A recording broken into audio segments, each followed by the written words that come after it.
'Twas the night before Christmas, when all through the house not a creature was stirring, not even a mouse.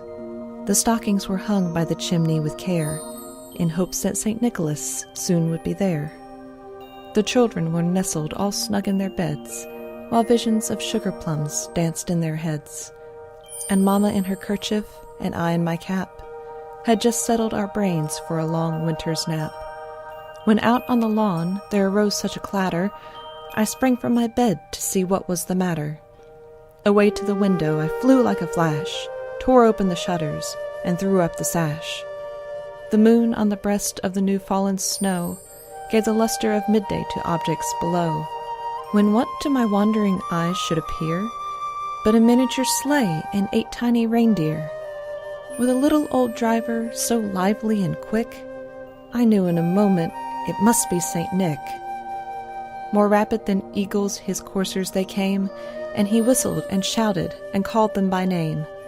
Now Dasher, now Dancer, now Prancer and Vixen, on Comet, on Cupid, on Dunder and Blixen, to the top of the porch, to the top of the wall, now dash away, dash away, dash away all.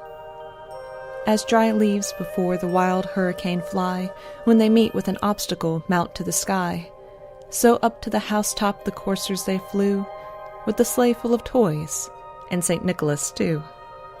And then in a twinkling I heard on the roof the prancing and pawing of each little hoof. As I drew in my head and was turning around, down the chimney St. Nicholas came with a bound. He was dressed all in fur from his head to his foot, and his clothes were all tarnished with ashes and soot. A bundle of toys was flung on his back, and he looked like a peddler just opening his pack.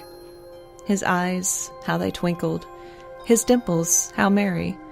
His cheeks were like roses, his nose like a cherry.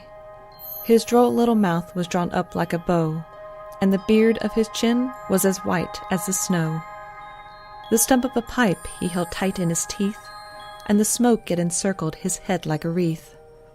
He had a broad face, and a little round belly that shook when he laughed like a bowl full of jelly.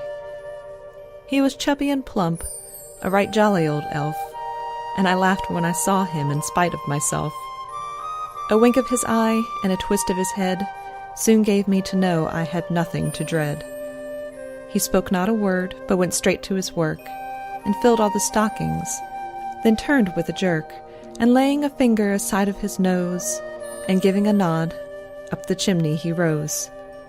He sprung to his sleigh, to his team gave a whistle, and away they all flew, like the down of a thistle. But I heard him exclaim, ere he drove out of sight, "Happy Christmas to all, and to all a good night." Sleep well, lovelies.